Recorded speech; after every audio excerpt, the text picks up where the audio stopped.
আমাদের বাংলা ইন্ডাস্ট্রির একমাত্র সুপারস্টার হচ্ছে জিদ্দা, এবং এটা কিন্তু দেবদা নিজেই বললেন। এবং এইটা শোনার পর আমার জাস্ট একটাই কথা বলতেই ইচ্ছে করছে যে এইবার তো এই দেব ভার্সেস জিৎ, জিৎ ভার্সেস দেবের যে ফ্যান ওয়ারটা প্লিজ প্লিজ প্লিজ বন্ধ হোক, এবং তোমরা প্রত্যেকে সব সিনেমাকে সাপোর্ট করো। দেবদার ভক্তরা জিদ্দার সিনেমাকে সাপোর্ট করো, এবং জিদ্দার ভক্তরা দেবদার প্রজেক্টকে প্লিজ সাপোর্ট করো। সো হ্যালো গাইস, আমি Deep and welcome back to my channel Deep exclusive. So এখন আমি এই ভিডিওতে মেনলি কথা বলবো দুটো বিষয়কে নিয়ে। এই যে বিষয়টা আমি ফার্স্টে বললাম, এটাকে নিয়ে তো কথা হবে কি, এবং তারপরে আমি জিদ্দা সম্পর্কিত একটা ইম্পর্টেন্ট বিষয়কে নিয়েও কিন্তু এই ভিডিওর মধ্যে ডিসকাস করব।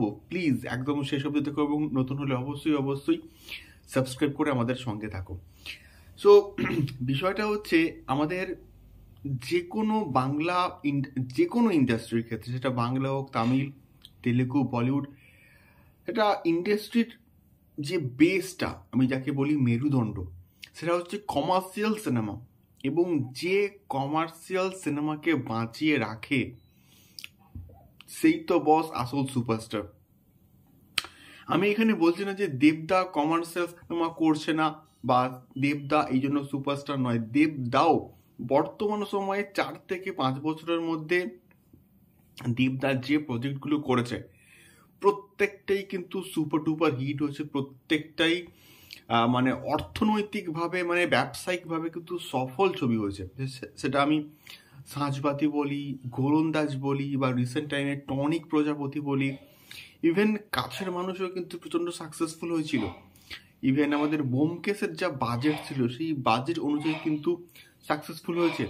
বা বাঘাযতীন কিন্তু অডিয়েন্সের কাছ থেকে সেই অ্যাপ্রিসিয়েশনটা পেয়েছে যেটা এই প্রজেক্টটা ডিজার্ভ করে। তো বর্তমান সময়ে দাঁড়িয়ে দেবদাও কিন্তু একজন বিগেস্ট সুপারস্টার আমাদের বাংলা ইন্ডাস্ট্রির। এবং প্রিভিয়াসলি আমরা দেখেছি, যখনই কোনো জিদ্দার ছবি এসছে দেবদা কিন্তু বরাবরই সাপোর্ট করেছে। তার প্রত্যেকটা ছবির ক্ষেত্রে, যখন চেঙ্গিস আসে, যখন জিদ্দার মানুষ রিলিজ করে, বা প্রিভিয়াসলি যখন জিদ্দার রাবণ আসে, তখন প্রত্যেকটা ছবির ক্ষেত্রে কিন্তু জিদ্দার ছবিকে সাপোর্ট করে গেছে দেবদা। ইভেন জিদ্দাও যখন বাঘাযতীন যখন আসে তখন কিন্তু প্রচণ্ড সাপোর্ট করেছে। এই সাপোর্টটা যখন করছে দেব এবং জি তাদের নিজেদের প্রতি, এবং তারা জাস্ট ভাবো তারা একে অপরকে কতটা রেসপেক্ট করে। এবং দেবদা এই রিসেন্ট টাইমে একটা ইন্টারভিউতে বলেন যে আমাদের বাংলা ইন্ডাস্ট্রিতে সুপারস্টার একটাই আছে, মানে আমি কোনো সুপারস্টার নই, এবং সেটা হচ্ছে জিদ্দা। এইটা শোনার পর না আমি সত্যি বলতে দিল খুশ হয়ে গেয়া ভাই, সত্যি বলতে ভাই দিল খুশ হয়ে গেয়া। আমার জাস্ট মনটা জাস্ট খুশি হয়ে গেছে এই পার্টিকুলার ওয়ার্ডগুলো শোনার পরে। মানে কতটা ভালো মানুষ হলে, কতটা মানে মানে ভালো মনের মানুষ হলে এই কথাগুলো কেউ বলতে পারে। সত্যি বলতে দেবদার প্রতি সম্মানটা আরো অনেকটা আবার কিন্তু বেড়ে গেল। এবং দেবদার যে নিজে একজন সুপারস্টার, সেই সুপারস্টার ট্যাগটা অন্য একজনকে দিচ্ছে, এর থেকে আর ভালো কি হতে পারে। এবং জিদ্দা সত্যি বলতে ইজ আ ট্রু সুপারস্টার। এই কারণে আমি বলবো যে জিদ্দা বাংলা ইন্ডাস্ট্রির জন্য অনেক কিছু করেছে, কিন্তু সেই সম্মানটা কিন্তু মানে পাচ্ছে না যেটা জিদ্দা অ্যাকচুয়ালি ডিজার্ভ করে।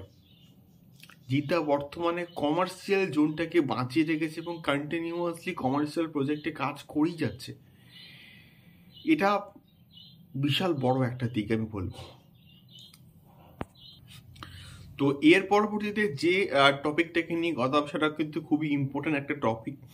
তো তোমরা যারা জিদ্দার ভক্ত আছো এবং যারা চাও যে জিদ্দার প্রত্যেকটা ছবি বক্স অফিসে সফল হোক, মানে ব্যবসায়িকভাবে সফল হোক, তারা প্লিজ এর পরবর্তীকালে না, যখন জিদ্দার কোনো ছবি আসবে, তোমরা প্লিজ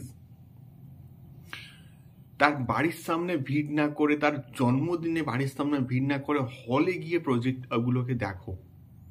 এটা আমার জিৎ ফ্যান্সদের জন্য একটা হাম্বল রিকোয়েস্ট। এই রিকোয়েস্টটা তোমরা প্লিজ রাখো। এতে জিদ্দা এতেই খুশি হবে যখন তার কোনো ছবি বক্স অফিসে সফল হবে। এটাই আমার মেনলি বলার উদ্দেশ্য জিৎ ফ্যান্সদের জন্য। যখন বুমেরাং আসবে না, তখন প্লিজ বুমেরাংকে হিট করানোর জন্য আমাদের প্রত্যেককে হলে গিয়ে কিন্তু দেখতে হবে এই প্রজেক্টটা। তবেই কিন্তু জিদ্দা সাহস পাবে এবং পরবর্তীতে আরও বড় বড় প্রজেক্ট করার কিন্তু যে সাহসিকতাটা, সেই সাহসটা কিন্তু দেখাতে পারবে। এটাই মেনলি আমার বলার উদ্দেশ্য ছিল। তোমাদের কি মতামত এই দুটো বিষয় কিনে আমাকে অবশ্যই কিন্তু কমেন্ট করে শেয়ার করতে পারো। দেখা হচ্ছে পরবর্তী ভিডিওতে। টাটা।